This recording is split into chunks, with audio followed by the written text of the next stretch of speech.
Welcome to the Politics of Everything. I'm Amber Daines, your host and podcast producer.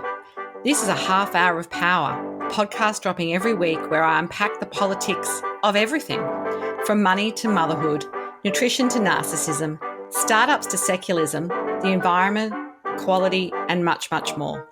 Our guests are seasoned in the field or topic of their choice, even if you've not heard of them yet. This is a non-partisan show.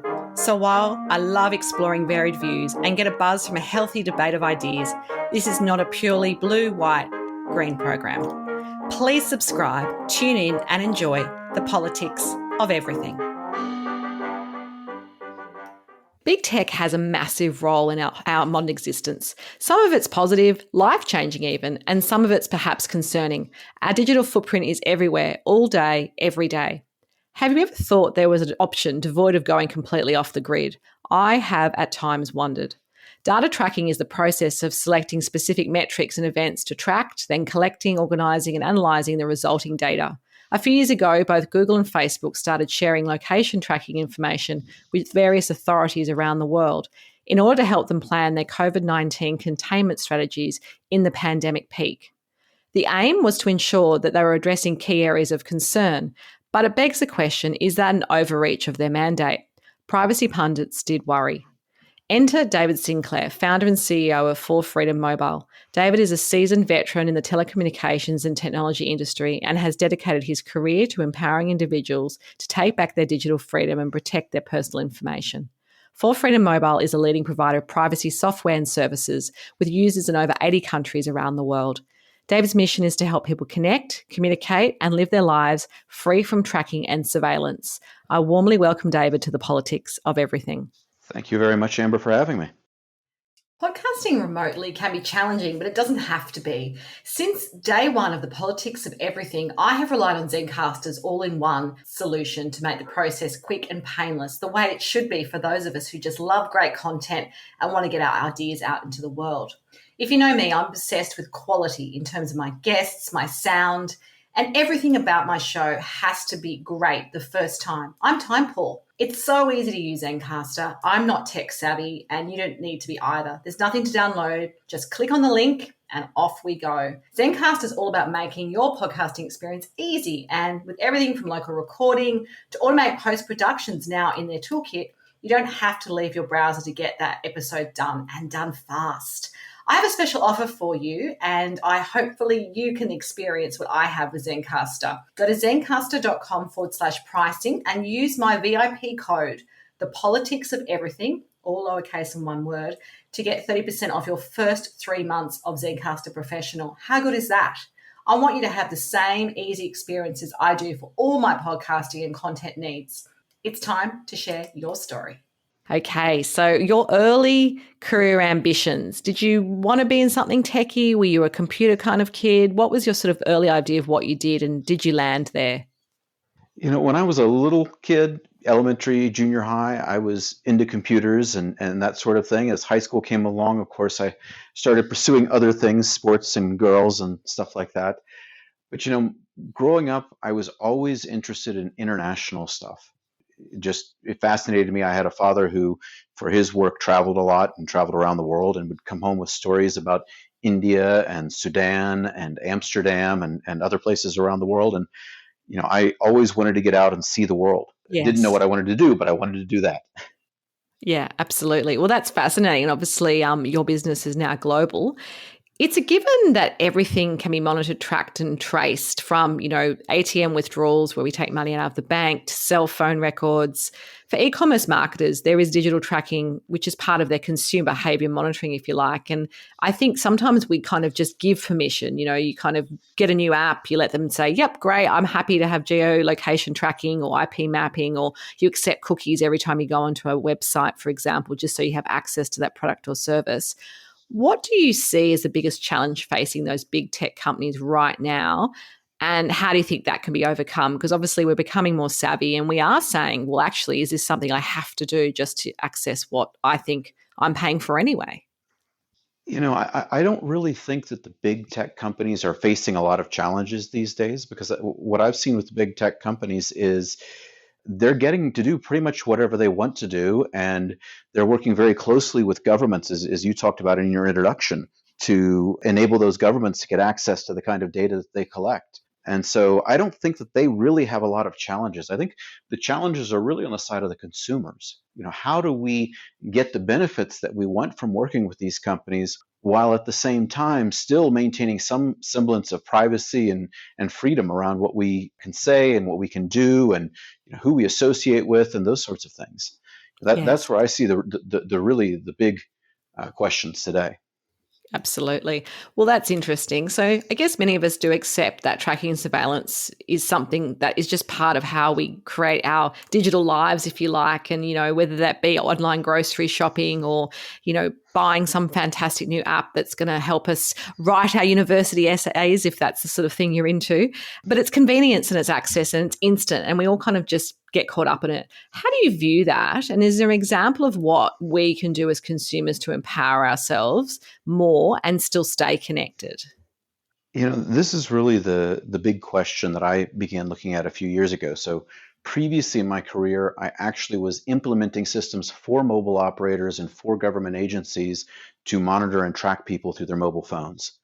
And I left that career because I realized it was getting to be overreach, an incredible amount of overreach. And so back in 2019, I actually started researching this issue a lot. How do we stay connected, but in a sense off the grid at the same time? And there's a lot of different offerings out there that are, each solving a niche part of the problem, whether that's a VPN to encrypt your internet activity, or these other offerings that are out there. But that's really what led me to founding my company, For Freedom. For Freedom Mobile is a mobile service provider that essentially what we do is we secure your mobile phone and try to prevent anyone from being able to track you or your activity through your mobile phone. Today we provide unlimited talk, text, and high-speed data with coverage worldwide, including the U.S. and Australia both, as well as 200 other countries. And the whole idea here is to enable users to use their mobile phone as a smartphone, what it was originally designed to be, instead of it being a tracking device. So that may be making phone calls to your friends, or speaking with your doctor, or that may be going out, the ability to go out onto, for example, even a Facebook, but without having Facebook collect all of the data from your phone. Absolutely. So I'm just curious, and obviously you don't have to give away all your trade techie secrets, but when you started the business, was there some opposition because you're having to access, I guess, certain amounts of information to allow you to build the product and service that you now provide? Did you come across some sort of pushback from big tech, or how does that work with the authorities perhaps as well? Like what's the ramifications, broadly speaking, for people engaging with your service? I'll tell you, it's been an interesting walk down a very fine line. The U.S. is one of the few countries in the world that allows companies to issue phone numbers to people without collecting their national ID information. Yeah, wow. Um, That's quite uh, different to Australia. exactly. Most countries around the world require you give a copy of your passport or national ID card Yeah, or whenever you your get a SIM card. license or driver's license or whatever it might be. Yeah, absolutely. Exactly. And so there's that part, and then there's also at least in the U.S., where we're based right now, there's certain laws that apply to telecommunications providers that don't necessarily apply to internet service providers. So telecommunications providers are companies that provide voice and SMS service, as well as they may provide data too. And they're required in the US, and this is true really in almost every country in the world, including Australia, that they have to collect every single phone call and every single text message you send or receive, and keep a record of that on hand for at least 5 years. Now, most of them maintain those records for 7 to 10 years, and they have to give the government access to those records anytime the government asks for that. And the government doesn't require a subpoena or a warrant or anything like that. They just have the right to go in and look at those records And you may not even anytime know that they that, want. right? Like you wouldn't Oh, necessarily be aware that's happening. they specifically forbid the operators from telling the users that they're looking at those records. Mm-hmm. Yeah. And so they have access to those records all the time. The government does. What we've developed, though, is a platform that, while you can make a phone call to anyone you want using our service, we're not officially a telecommunications provider, because we're using data, encrypted data. It's a data-only service, so we're not actually using voice or SMS technology. And so that enables us to be able to provide that capability, but without having to do all of the tracking that the government expects of their traditional mobile service providers, if you will. Yeah, that makes So sense. it's been a very fine line that we're walking, and we're still walking it, quite frankly. It's one of those things where every day the situation changes. So if the government shows up with a subpoena asking for information on a certain user's account, our users sign up anonymously. All we have is an email address and their phone number, and we can provide that to the government. But we don't know their name. We don't know anything else at all. Yeah, wow. That's good for us to know, because I think a lot of people aren't really aware of the nuance of that at all. Like, we just sort of assume everyone's doing the right thing, which, can be very naive, at times. What role do you think the government does have in protecting our privacy? And obviously every jurisdiction and every country will be different. And I guess from a, opposing point of view, it has to be balanced by things like we need to be able to track online scammers or drug syndicates or, people who are into child trafficking. There has to be a balance so that, that's actually can be used for good purposes as well as everyday surveillance, if you like. Is there any way that we can achieve that more equitably, in your view? So I think every society, every country makes its own decisions in terms of the balance between freedom versus surveillance and security, if you will. I think that there are a lot of ways for government organizations to track people other than just tracking their mobile phone. Yes. Right. And other than looking at every single activity that they do on their mobile phone. It's really not the government's business. Where did you sleep last night? Right. And, oh, yeah, by the way, who was in that bedroom with you? Which, if both your mobile phones are in the room, the government knows that. Right. I don't think that's their business. Now, there are a lot of other ways, though, to track things. So the government's big focus, of course, usually in doing investigations of things like drug cartels or human trafficking, is they follow the money, bank transactions and the such, or crypto transactions. That's really the primary method. And, they don't need access to our phone records to be able to know all of that information.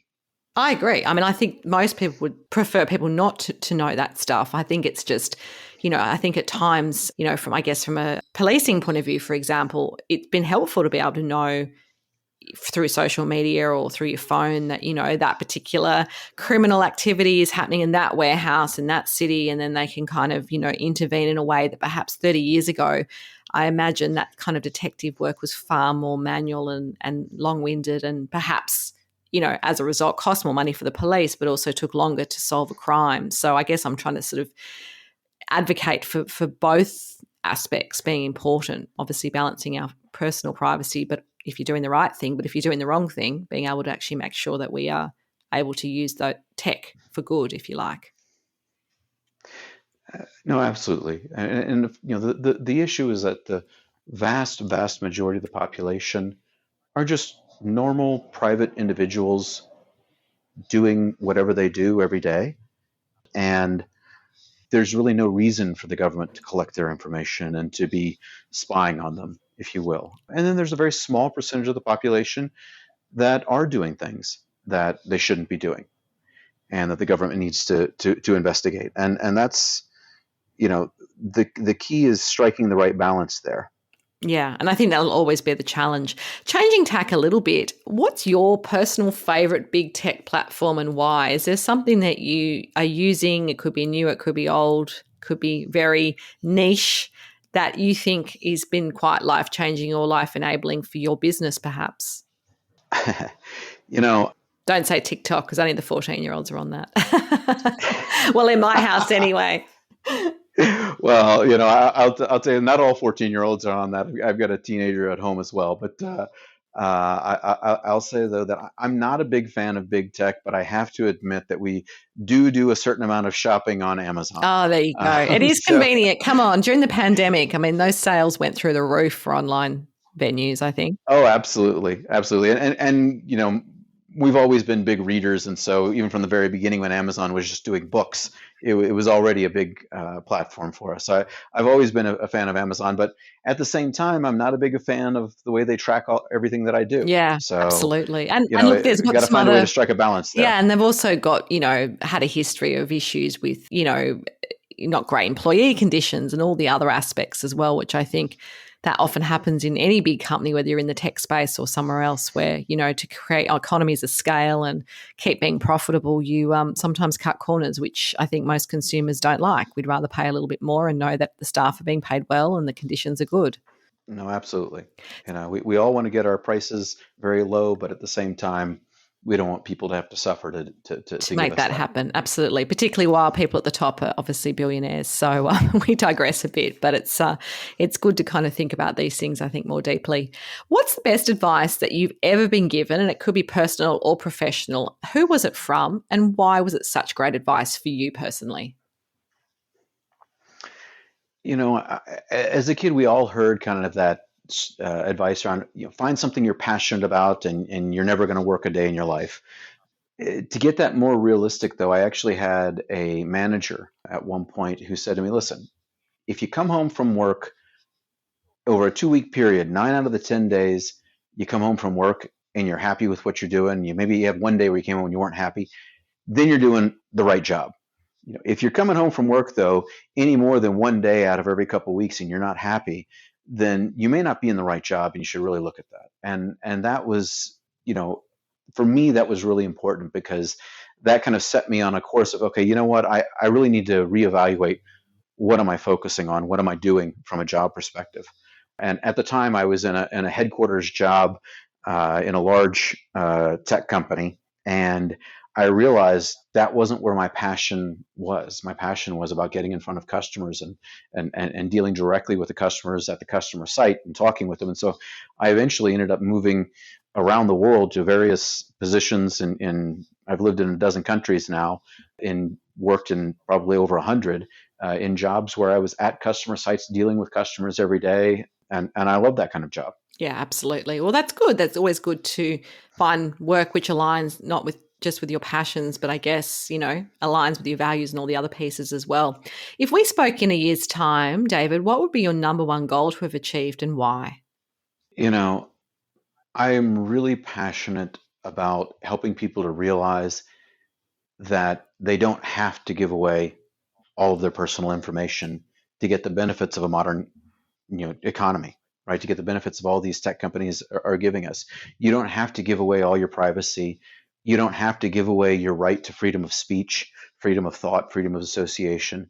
And so my number one goal, I would say, would be really to help make that topic a big piece of the national conversation in as many countries as possible. Make that a big topic where people are really expressing their opinions and able to express their opinions, because I can't speak to Australia, but I suspect it's similar, or if not worse. We've had a real issue in the US in the last couple of years where people have felt like they don't have the right to express their opinion. They don't feel safe doing it. They feel they're going to be ostracized for expressing their honest opinion. And so they self-censor. Mm, And I think that self-censorship is about the worst thing possible for the development of a society. yeah, People absolutely. have to have the right to be wrong, Yeah. and not be punished for life because they were wrong once. That's the greatest thing about having a free country, is everyone has the right to be wrong Yeah, and have their and own to point of change their view. mind. And change your mind. Sometimes I do think, the tech world has made that worse in some ways. I think people are very different in social media engagement as they would be in real life. Not always, but a lot of the time. There's a bit of anonymity and, overreach, which I think happens, on Facebook and other platforms when people are having arguments, which if they're in the same room would probably be much more moderate in some ways. Absolutely, absolutely. And I think one of the key points people forget is that most tech companies, Facebook, Google, et cetera, right? They're advertising-driven business models. And you think about the old TV advertising business model. What was their business model? It was get as many eyeballs looking at their channel as much as they possibly could. And the way you do that with tech platforms isn't by showing entertaining material, although that can help. what they realized, Google and Facebook ran research on this back 2008 to 2012, and they published a lot of that research where they showed that if you show people content that makes them happy, they'll watch it, they'll go away, and they'll be very happy. If you show people content that plays on their fear, on their uncertainty, on their doubts, they're going to stay engaged. They're going to stay watching. They're going to react to it. They're going to engage with it. And so the tech companies today have a vested interest in playing on our fears and in pitting different segments of society against each other. And I think that's really the biggest threat today to democracy and a stable society, is the fact that you've got these very large corporations who have a vested interest. And I don't blame them. They're commercial entities, right? They've got a vested interest in fragmenting society into groups that are opposing one another. And I think as long as we don't recognize that, as long as we don't take a step back from what we're doing on these tech platforms and the way we conduct ourselves on these tech platforms, I think that things aren't going to change. And we really need to recognize the fact that in some ways, I feel like the tech platforms are playing us for their own benefit. Yeah, absolutely. Definitely. Takeaway message for us as we wrap up today on the politics of big tech. I'd say the number one takeaway would be that you don't have to give up your privacy, you don't have to give up your freedom in order to have the benefits of a modern technology. And if you'd like to learn more about it, please, there's lots of information out on the internet. One location you can look for more information is our website, forfreedommobile.com. But more than anything, just engage in that conversation that you don't have to give up your privacy and your freedom in order to get the benefits of big tech.